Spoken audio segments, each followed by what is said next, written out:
দর্শক আপনাদের আমন্ত্রণ জানাচ্ছি যমুনা আয়াদেশকে। আর শুরুতেই শিরোনাম।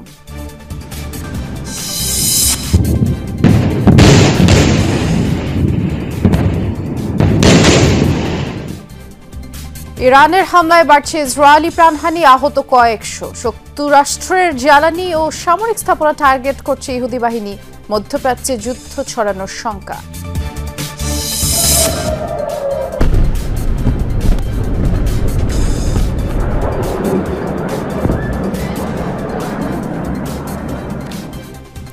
ইরানের ব্যালিস্টিক মিসাইল সক্ষমতা নিয়ে শঙ্কিত খোদ নেতানিয়াহু, বললেন ৬ বছরে ২০,০০০ ছাড়াতে পারে তাদের ক্ষেপণাস্ত্রের সংখ্যা। হরমুজ প্রণালী বন্ধের হুঁশিয়ারি ইরানের, পাল্টা ব্যবস্থা নিতে পারে ইউরোপ, আমেরিকা। আন্তর্জাতিক তেলবাজারে অস্থিরতা তৈরির শঙ্কা।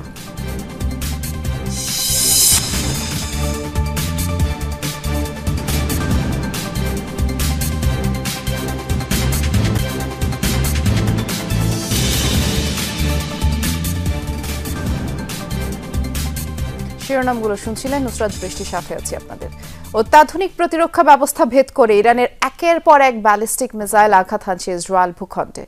ধ্বংসস্তূপে পরিণত হয়েছে বহু স্থাপনা। সময়ের সাথে পাল্লা দিয়ে বাড়ছে হতাহতের সংখ্যা। দুদিনে নিহত হয়েছে ১৪ ইসরায়েলি, আহত হয়েছে কয়েকশো। এদিকে ইরানের জ্বালানি স্থাপনা লক্ষ্য করে হামলা চালিয়ে যাচ্ছে তেল আবিবও। স্থানীয় গণমাধ্যমের দাবি, ইরানে প্রাণ হারিয়েছে ২ শতাধিক মানুষ। প্রভাবশালী দুই দেশের হামলা পাল্টা হামলায় মধ্যপ্রাচ্যে ভয়াবহ যুদ্ধের সংখ্যা ক্রমেই বাড়ছে। থেমে থেমে বিস্ফোরণের বিকট শব্দ। গত দুদিন ধরেই নিয়মিত বিরতিতে মিসাইল হামলার সাক্ষী হচ্ছে ইসরায়েলিরা। তেল আবিব সহ বিভিন্ন শহরে ধ্বংসস্তূপে পরিণত হয়েছে অনেক ভবন। শনিবার থেকে চলা সবশেষ হামলায় সবচেয়ে বেশি ক্ষতিগ্রস্ত হয়েছে ইসরায়েলের হাইফা শহরের বাতিয়াম এলাকা। মিসাইলের আঘাতে ধসে পড়ে পুরো একটি আবাসিক ভবন। ঘটে বহু হতাহতের ঘটনা। এখনও নিখোঁজ অনেকে, যাদের উদ্ধারে চলছে তৎপরতা। অনেক ক্ষয়ক্ষতি ও হতাহত হয়েছে।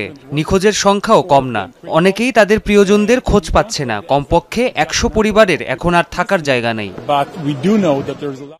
ইসরায়েলের অবৈধ প্রতিরক্ষা দেয়াল ভেদ করে রাজধানী তেল আবিব সহ অন্যান্য এলাকায়ও আঘাত এনেছে ইরানি মিসাইল। এখন পর্যন্ত ২০০-র বেশি মিসাইল ছুড়েছে তেহরান। দেশটির দাবি, তাদের হামলার মূল লক্ষ্য ইসরায়েলের বিভিন্ন জ্বালানি কেন্দ্র, বিমানবন্দর এবং সামরিক স্থাপনা। হামলা হচ্ছে আবাসিক এলাকাতেও। তেহরানের শাহরান তেল ডিপোতে হামলা চালিয়েছে ইসরায়েল। হামলা হয়েছে তাবরিজেও। কেরমানশাহ এলাকায় ইরানের প্রতিরক্ষা বাহিনীর একটি হেডকোয়ার্টার ও সামরিক ঘাঁটিও হয়েছে তেল আবিবের হামলা শিকার। মেহেরাবাদ বিমানবন্দরে ইরানের মিসাইল লঞ্চার সিস্টেম ধ্বংসের দাবিও করেছে দেশটি। বিমান ঘাঁটি ও আন্ডারগ্রাউন্ড মিসাইল স্টোরেজেও হামলার দাবি তাদের। এর পাশাপাশি হামলা চালানো হয় বন্দর আব্বাসেও। গত শুক্রবার থেকে এ পর্যন্ত ইরানের ১৫০ স্থানে হামলা চালিয়েছে আইডিএফ। ইসরায়েলের দাবি, বেশ কয়েক বছর ধরেই ইরানে হামলার এই পরিকল্পনা সাজিয়েছে দেশটি। তেহরানে পৌঁছানো একটি গুরুত্বপূর্ণ সামরিক ও কৌশলগত অর্জন। বিমান বাহিনী এবং গোয়েন্দা বিভাগ বছরের পর বছর ধরে এই অভিযানের প্রস্তুতি নিয়েছে। ইসরায়েলি নাগরিকদের রক্ষায় যা যা করা দরকার সবই করব আমরা। তেহরান আর সুরক্ষিত নয়। ইরানের রাজধানী এবং তাদের সন্ত্রাসী প্রতিষ্ঠানগুলো এখন ইসরায়েলি হামলার আওতায়।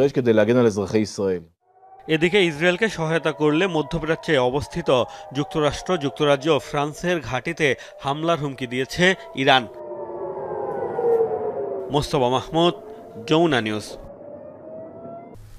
এখন আলোচনা ইরানের ব্যালিস্টিক মিসাইলের ভান্ডার। ইসরায়েলে এ পর্যন্ত ২০০-র বেশি ক্ষেপণাস্ত্র ছুড়েছে তেহরান, যার মধ্যে অনেকগুলোই সফলভাবে আঘাত এনেছে ইসরায়েলি ভূখণ্ডে।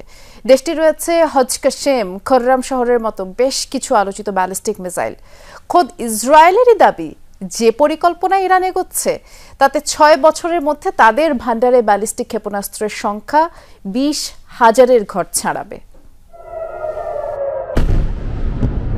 ইসরায়েলের আকাশে বৃষ্টির মতো পড়ছে মিসাইল, যা ছোড়া হয়েছে আনুমানিক ২০০০ কিলোমিটার দূরত্বের ইরানি ভূখণ্ড থেকে। মিসাইল প্রযুক্তিতে মধ্যপ্রাচ্যের অন্যতম পরাশক্তি ইরান। ইসরায়েলের ব্যাপক ক্ষয়ক্ষতির পর সেটি যেন আবারও প্রমাণ হলো। খোদ ইসরায়েলি প্রধানমন্ত্রী নেতানিয়াহুকেই ইরানের মিসাইল সক্ষমতা নিয়ে উদ্বেগ প্রকাশ করতে দেখা গেছে। তার দাবি, তেহরান প্রতি মাসে 300 ব্যালিস্টিক ক্ষেপণাস্ত্র তৈরির পরিকল্পনা হাতে নিয়েছে, যা বাস্তবায়িত হলে আগামী 6 বছরে তাদের ভাণ্ডারে ভয়াবহ এই অস্ত্রের সংখ্যা ছাড়াবে 20,000-এর ঘর। আমাদের লক্ষ্য শুধু ইরানের পারমাণবিক স্থাপনাই নয়, তাদের ব্যালিস্টিক মিসাইল তৈরির সক্ষমতা কমানো। এই যুদ্ধাস্ত্র উৎপাদনের গতি বাড়িয়ে দিয়েছে তারা। এমন একটি সিস্টেম তৈরির চেষ্টা করছে যা মাসে 300 ব্যালিস্টিক ক্ষেপণাস্ত্র তৈরিতে সক্ষম। ইসরায়েলি গোয়েন্দা সূত্র বলছে, বর্তমানে ইরানের রয়েছে প্রায় 2000 ব্যালিস্টিক ক্ষেপণাস্ত্র, 2 বছরের মধ্যে যা পৌঁছাবে 8000-এ। তেহরানের কাছে বর্তমানে রয়েছে অন্তত 12 ধরনের স্বল্প ও মাঝারি পাল্লার ব্যালিস্টিক মিসাইল। ইরানের সবচেয়ে আধুনিক ও শক্তিশালী ব্যালিস্টিক মিসাইলগুলোর একটি হলো খোররাম শহর। তরল জ্বালানি চালিত মাঝারি পাল্লার ক্ষেপণাস্ত্রটি অতিক্রম করতে পারে 2000 কিলোমিটার পর্যন্ত দূরত্ব। সলিড ফুয়েল চালিত মাঝারি পাল্লার আরেকটি ব্যালিস্টিক মিসাইল হলো সাজ্জিল। প্রায় 700 কেজি ওজনের অস্ত্র বহনে সক্ষম ক্ষেপণাস্ত্রটিও আঘাত হানতে পারে 2000 কিলোমিটার দূরত্বে। তেহরানের স্বল্প পাল্লার ব্যালিস্টিক মিসাইলের মধ্যে রয়েছে টোন্ডার 69। চীনে তৈরি হলেও ইরানের সশস্ত্র বাহিনী পরিচালনা করে এ যুদ্ধাস্ত্রটি। এছাড়া দেশটির সমরাস্ত্র ভাণ্ডারে রয়েছে জেরিকো, লোরা সহ নানা পাল্লার ব্যালিস্টিক ক্ষেপণাস্ত্র।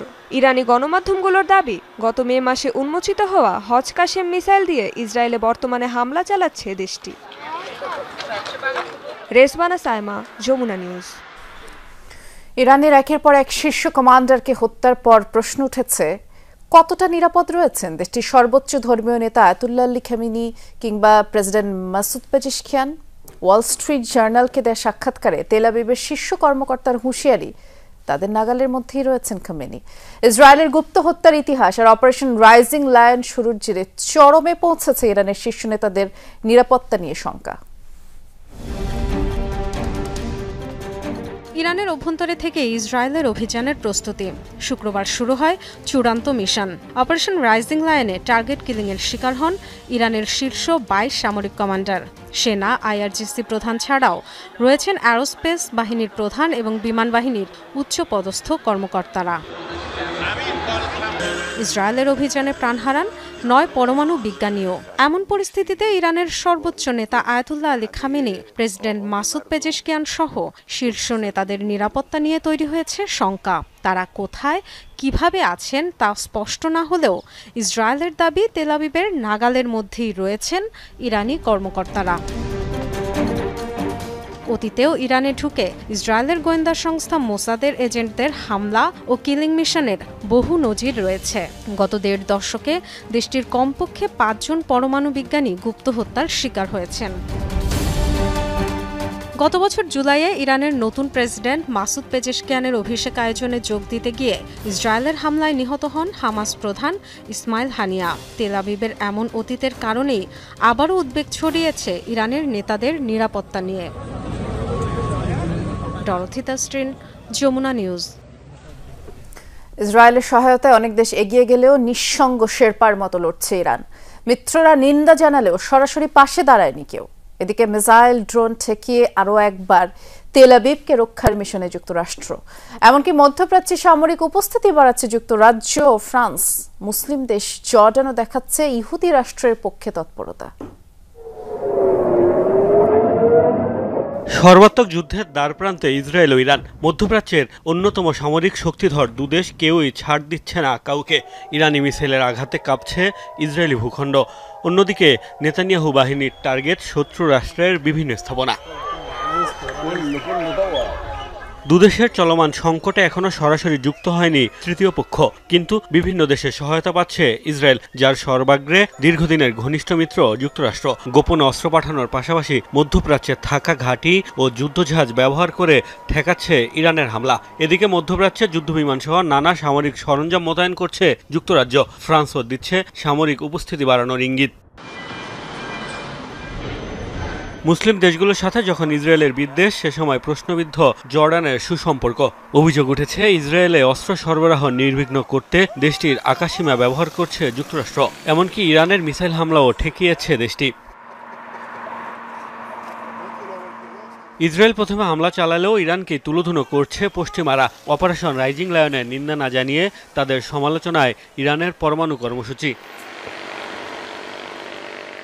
সবকিছু মিলিয়ে যুদ্ধাবস্থায় একাই লড়ছে ইরান। আরব দেশগুলো ইসরায়েলি হামলার নিন্দা জানিয়েই দায় সেরেছে। অনেকে পালন করেনি সেই দায়িত্ব। রাশিয়া, চীন ও উত্তর কোরিয়ার মতো ঘনিষ্ঠ মিত্ররাও প্রকাশ্যে তেহরানকে কোনো সহায়তা করেনি। তবে তেল আবিবকে এরই মধ্যে একাই চাপে ফেলেছে তেহরান। গাজায় ইসরায়েলি আগ্রাসনের সময়ও দেখা গেছে একই চিত্র। ইসরায়েলের পাশে দাঁড়িয়েছিল মিত্ররা। বর্বরতার শিকার নিরস্ত্র ফিলিস্তিনিদের সহায়তায় এগিয়ে আসতে দেখা যায়নি কাউকেই। মোস্তফা মাহমুদ, যমুনা নিউজ। এবার হরমুজ প্রণালী বন্ধের হুঁশিয়ারি দিল ইরান। বিষয়টি গুরুত্বের সাথে বিবেচনা করছে তেহরানের আইন প্রণেতারা, জানিয়েছেন রেভলিউশনারি গার্ডের কমান্ডার ইসমাইল। তবে ইরান সত্যি যদি হুমকির বাস্তবায়ন করে আরও টালমাটাল হবে পরিস্থিতি। কৌশলগত গুরুত্বপূর্ণ রুটটি বন্ধে আন্তর্জাতিক তেলবাজারে অস্থিরতা তৈরি হবে। স্বার্থে আঘাত হানলে পাল্টা ব্যবস্থা নিতে পারে যুক্তরাষ্ট্র, ইউরোপ, শঙ্কা বিশ্লেষকদের। তেল আমদানি রফতানিতে বিশ্বের সবচেয়ে গুরুত্বপূর্ণ রুট হরমুজ প্রণালী। ইরানকে এক প্রান্তে ওমান, অন্য প্রান্তে সংযুক্ত আরব আমিরাত থেকে বিচ্ছিন্ন করেছে এই জলপথ। পারস্য উপসাগরকে ওমান উপসাগরের সাথে যুক্ত করেছে কৌশলগত গুরুত্বপূর্ণ প্রণালীটি। এই প্রণালী দিয়েই পারাপার হয় বিশ্বের 20% তেল। পারস্য উপসাগরের একমাত্র প্রবেশপথ হওয়ায় হরমুজ প্রণালী ছাড়া উপসাগরীয় এলাকা দিয়ে কোনো কিছু পারাপার সম্ভব নয়। ইসরায়েলের সাথে উত্তেজনার মধ্যে ভৌগোলিক অবস্থানের এই সুবিধাটুকু নিতে চাইছে ইরান। এক সাক্ষাৎকারে তেহরানের পার্লামেন্টের নিরাপত্তা বিষয়ক সদস্য ইসমাইল কোসারি জানিয়েছেন, হরমুজ প্রণালী বন্ধের বিষয়টি বিবেচনা করছে তারা। ইসরায়েল ইরানের জ্বালানি স্থাপনায় হামলা বন্ধ না করলে দ্রুত নেওয়া হবে সিদ্ধান্ত। প্রণালী বন্ধের বিষয়ে গুরুত্ব সহকারে ভাবছে ইরানের আইন প্রণেতারা। শত্রুকে সাজা দেওয়ার বেলায় আমাদের হাত প্রশস্ত। সামরিক যে পদক্ষেপ নেওয়া হয়েছে তা আমাদের জবাবের একটি অংশ মাত্র। বিশ্লেষকরা বলছেন, হরমুজ প্রণালী বন্ধের সিদ্ধান্ত কার্যকর হলে তৈরি হবে বড় ধরনের রাজনৈতিক ও অর্থনৈতিক সংকট। তেলের বাজারে তৈরি হবে মারাত্মক অস্থিরতা। জ্বালানি খরচ বৃদ্ধি আর তার প্রভাব পড়বে বিশ্ববাজারের সব পণ্যে। ক্ষতিগ্রস্ত হবে সব দেশ। যুক্তরাষ্ট্র ও ইউরোপের স্বার্থে আঘাত হানলে চুপ থাকবে না তারাও। ইরানের ওপর নতুন নিষেধাজ্ঞা দিয়েই হয়তো এবার ক্ষান্ত হবেন না মার্কিন প্রেসিডেন্ট ডোনাল্ড ট্রাম্প। হরমুজ প্রণালী বন্ধের অজুহাতে তেহরানের বিরুদ্ধে সামরিক শক্তিও প্রদর্শন করতে পারে ওয়াশিংটন, এমন শঙ্কাও করছেন অনেকে। গাজায় তেল আবিবের আগ্রাসনের প্রতিক্রিয়ায় 1.5 বছর ধরেই লোহিত সাগর ও আশপাশে ইসরায়েলের সাথে সম্পৃক্ত জাহাজ লক্ষ্য করে হামলা চালিয়ে আসছে ইয়েমেনের হুতিরা। তেহরান সমর্থিত গোষ্ঠীটির প্রভাবে অনেক দেশের নৌযানই এড়িয়ে চলছে ওই সাগরপথ। চলমান যুদ্ধ পরিস্থিতিতে হরমুজ প্রণালী বন্ধ ইরানের জন্য গেম চেঞ্জার হতে পারে বলে মনে করছেন অনেক বিশ্লেষক। ডরথি দাস্ট্রিন, যমুনা নিউজ।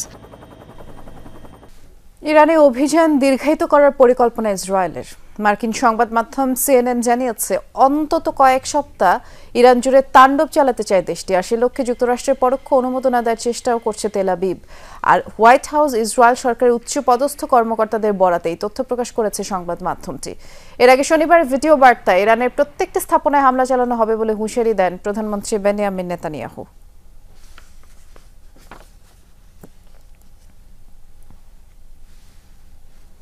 ইরানে হামলা চালাতে ইসরায়েলকে সহায়তা করছে যুক্তরাষ্ট্র। সমর্থন যোগাচ্ছে মধ্যপ্রাচ্যে অবস্থিত মার্কিন ঘাঁটি এবং সেনারা, যা শক্তপোক্ত প্রমাণ রয়েছে তেহরানের কাছে। এমন অভিযোগ ইরানি পররাষ্ট্রমন্ত্রী আব্বাস আরাকচির। দাবি, ওয়াশিংটনের মদদ আর অনুমতি ছাড়া আগ্রাসন চালানো সম্ভব ছিল না তেল আবিবের পক্ষে। আমাদের মতে যুক্তরাষ্ট্রের সমর্থন আর অনুমতি ছাড়া কখনোই ইরানে হামলা করতে পারত না ইসরায়েল। আমাদের কাছে অকাট্য প্রমাণ রয়েছে যে মার্কিন বাহিনী এবং তাদের আঞ্চলিক ঘাঁটিগুলো আইডিএফকে অভিযান চালাতে সহযোগিতা করছে। ইরানের সাথে উত্তেজনার মাঝে আবার ইয়েমেনের সশস্ত্র গোষ্ঠী হুতির হামলার শিকার হল ইসরায়েল। রোববার রাতে হামলা চলে, ছোড়া হয় মিসাইল। এ সময় নিরাপদ আশ্রয়ের খোঁজে ছোটে সাধারণ মানুষ। ইসরায়েল জানায়, এবার শুধু ইরান নয়, হুতিদের পক্ষ থেকে ইয়েমেনেও আক্রমণ চালাচ্ছে। আর এর আগে মঙ্গলবার হুতিদের হামলার শিকার হয় ইসরায়েল, আর সেখানে ক্ষেপণাস্ত্র ছোড়ার কথা জানিয়েছিল গোষ্ঠীটি। এর পাল্টা জবাবে ইয়েমেনের হুতি নিয়ন্ত্রিত হুদেইদা বন্দরে বোমা হামলা চালায় তেল আবিব।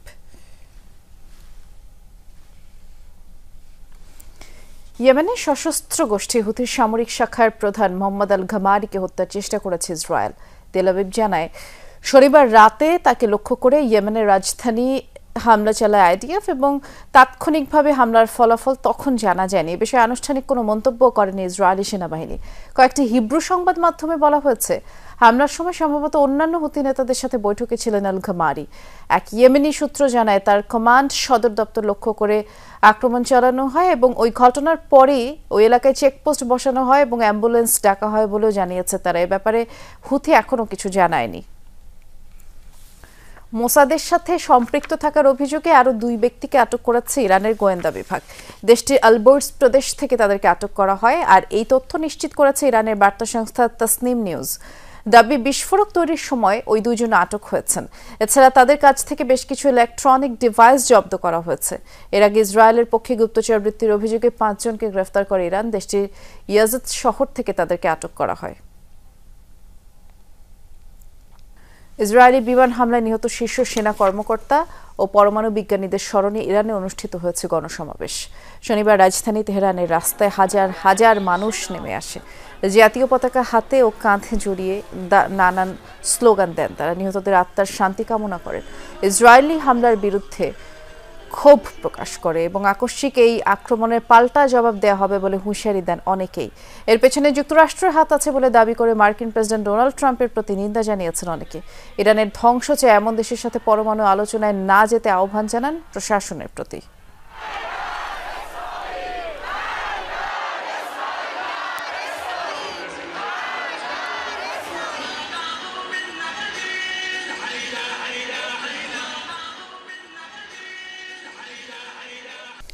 ইরানের হামলায় ব্যাপক ক্ষয়ক্ষতির কথা স্বীকার করেছেন ইসরায়েলের প্রেসিডেন্ট আইজাক হারজগ। সামাজিক যোগাযোগ মাধ্যম এক্সে নিহত ইসরায়েলিদের স্মরণে শোক প্রকাশ করে পোস্ট দেন তিনি এবং ওই পোস্টে ক্ষয়ক্ষতির কথাও স্বীকার করেন তিনি। প্রেসিডেন্ট জানান, ইরানের হামলার পর একটি দুঃখ ভারাক্রান্ত সকাল দেখেছে ইসরায়েল, কঠিন বাস্তবতার মুখোমুখি হয়েছে। ইরানের এই পদক্ষেপে তীব্র ক্ষোভ প্রকাশ করেছেন তিনি। ইসরায়েলি হামলার পরও ইরানের পারমাণবিক স্থাপনার আশপাশে নিউক্লিয়ার রেডিয়েশন বা তেজস্ক্রিয়তার মাত্রা স্বাভাবিক রয়েছে। শনিবার এই তথ্য নিশ্চিত করেছে জাতিসংঘ আণবিক শক্তি সংস্থা IAEA। ইরানের পারমাণবিক সংস্থার কর্মীদের পাঠানো তথ্য যাচাই বাছাইয়ের পর এটি নিশ্চিত হয়েছে বলে জানায় সংস্থাটি। একই সাথে ফর্দো পারমাণবিক কেন্দ্র ও খোন্দর প্রদেশে নির্মাণাধীন ওয়াটার রিঅ্যাক্টরে কোনো প্রকার ক্ষয়ক্ষতি হয়নি বলেও নিশ্চিত করেছে IAEA। শুক্রবার ইরানের বেশ কিছু পারমাণবিক স্থাপনায় হামলা চালায় ইসরায়েল। মধ্যপ্রাচ্যে যুক্তরাষ্ট্রের সামরিক ঘাঁটিতে ইরান হামলা চালালে নজিরবিহীন পাল্টা হামলার হুঁশিয়ারি দিয়েছেন প্রেসিডেন্ট ডোনাল্ড ট্রাম্প। ট্রুথ সোশ্যালে দেয়া পোস্টে ট্রাম্প বলেছেন, ইরানে ইসরায়েলের হামলার সাথে যুক্তরাষ্ট্রের কোনো সম্পর্ক নেই। হুঁশিয়ারি দিয়েছেন, মার্কিন কোনো স্থাপনায় ইরান যদি হামলা করে তবে ওই দেশটিতে নরক নামবে। এদিকে সামরিক বাহিনীর প্যারেডে অংশ নিয়ে ট্রাম্প হুঁশিয়ারি দেন, যুক্তরাষ্ট্রের সাথে শত্রুতার ফলাফলের পরিণতি কখনো ভালো হয় না। মধ্যপ্রাচ্যে যখন বাজছে যুদ্ধের দামামা, সে সময় যুক্তরাষ্ট্রে চলছে মহোৎসব। সামরিক বাহিনীর ২৫০তম প্রতিষ্ঠাবার্ষিকী, তাই রাজধানী ওয়াশিংটন ডিসিতে আড়ম্বর। 14 জুন প্রেসিডেন্ট ডোনাল্ড ট্রাম্পেরও ৭৯তম জন্মদিন, তাই অন্যান্য বছরের তুলনায় সামরিক বাহিনীর প্রতিষ্ঠাবার্ষিকীতে একটু বেশি জাঁকজমক। ফার্স্ট লেডি মেলানিয়াকে সাথে নিয়ে সামরিক বাহিনীর প্রতিষ্ঠাবার্ষিকীর আয়োজনে অংশ নেন ট্রাম্প। ভাষণে কৌশলে ইরান ইসরায়েল প্রসঙ্গ এড়িয়ে গেলেও মার্কিন সেনাবহর যে কতটা শক্তিশালী তা তুলে ধরেন। অশুভ সাম্রাজ্য ধসিয়ে দেওয়ার ইতিহাস আছে যুক্তরাষ্ট্রের। সময়ের সাথে পুরো বিশ্বই বুঝতে পেরেছে এই সত্য। মার্কিনীদের শরীরে টোকা মারলে এক চুল ছাড় দিবে না সেনারা। যুক্তরাষ্ট্রের বিজয় সর্বদা সুনিশ্চিত। ভবিষ্যতেও মার্কিন সেনাদের চিন্তাধারা একই থাকবে। মধ্যপ্রাচ্য ইস্যুতে জনসম্মুখে চুপ থাকলেও বরাবরের মতো সামাজিক মাধ্যমকেই হাতিয়ার হিসেবে বেছে নিয়েছেন মার্কিন প্রেসিডেন্ট। ট্রুথ সোশ্যালে ইরানকে সরাসরি দিয়েছেন হুমকি। স্পষ্ট জানান, মার্কিন কোনো স্থাপনায় ভুল করেও হামলা চালালে ভবিষ্যতে ইরানকে ভুগতে হবে। তার হুঁশিয়ারি, পৃথিবীতে নামানো হবে নরক। সাফাই গান, ইরান ইসরায়েল সংঘাতে নেই যুক্তরাষ্ট্রের কোনো ভূমিকা। তার দাবি, সহজেই বিবদমান রাষ্ট্রগুলোর মধ্যে করতে পারেন সমঝোতাও। তাসরিয়ান সোবহান, যমুনা নিউজ। মার্কিন প্রেসিডেন্ট ডোনাল্ড ট্রাম্পের সাথে ফোনালাপে ইরানের বিরুদ্ধে ইসরায়েলের সামরিক অভিযানের তীব্র নিন্দা জানিয়েছেন রুশ প্রেসিডেন্ট ভ্লাদিমির পুতিন। শনিবার 50 মিনিটের ফোনালাপ হয় এই দুই বিশ্ব নেতার। সংঘাত বেড়ে যাওয়ার ঝুঁকিতে তখন গভীর উদ্বেগ প্রকাশ করেন পুতিন বলে জানিয়েছেন ক্রেমলিনের উপদেষ্টা ইউরি উশাকভ। তিনি আরও জানান, মধ্যপ্রাচ্যে পরিস্থিতির অবনতির আশঙ্কাজনক পরিণতি হতে পারে বলেও সতর্ক করেছেন রুশ প্রেসিডেন্ট। তবে দুই নেতা ইঙ্গিত দিয়েছে ইরানের পারমাণবিক কর্মসূচি নিয়ে আলোচনায় ফেরার পথ এখনও পুরোপুরি বন্ধ হয়ে যায়নি। ইউক্রেন ইস্যুতে পুতিন বলেছেন 22 জুনের পর কিয়েভের সাথে আলোচনায় প্রস্তুত আছে মস্কো। ট্রাম্পও দ্রুত যুদ্ধের অবসান দেখতে চান বলে জানিয়েছেন। আর এই ফোন কলের শেষে মার্কিন প্রেসিডেন্টকে 79তম জন্মদিনের শুভেচ্ছা জানান পুতিন। ভারতের উত্তরাখণ্ডের একটি হেলিকপ্টার বিধ্বস্ত হয়ে পাইলট সহ 7 জন প্রাণ হারিয়েছেন। নিহতদের মধ্যে 6 জনই ছিলেন তীর্থযাত্রী। রোববার ভোরে কেদারনাথ মন্দিরের কাছাকাছি গৌরকুণ্ডের জঙ্গল এলাকায় এই দুর্ঘটনা হয়। কেদারনাথ থেকে গুপ্তকাশীর উদ্দেশ্যে যাত্রা করেছিল উড়োযানটি। প্রশাসন জানায়, দুর্যোগপূর্ণ আবহাওয়ার কারণে ঠিকঠাক পথ দেখতে পাচ্ছিলেন না পাইলট। আর তখনই দুর্ঘটনার কবলে পড়ে উড়োযানটি। রওনা দেওয়ার কিছুক্ষণ পরেই বিধ্বস্ত হয়, আগুন ধরে যায়। এই ঘটনার পরেই দ্রুত সেখানে উপস্থিত হয় উদ্ধারকারী দল, কিন্তু হেলিকপ্টারে থাকা কাউকে আর বাঁচানো সম্ভব হয়নি। এ ছিল যমুনা আইডিস্কের আয়োজনে সাথে থাকার জন্য ধন্যবাদ।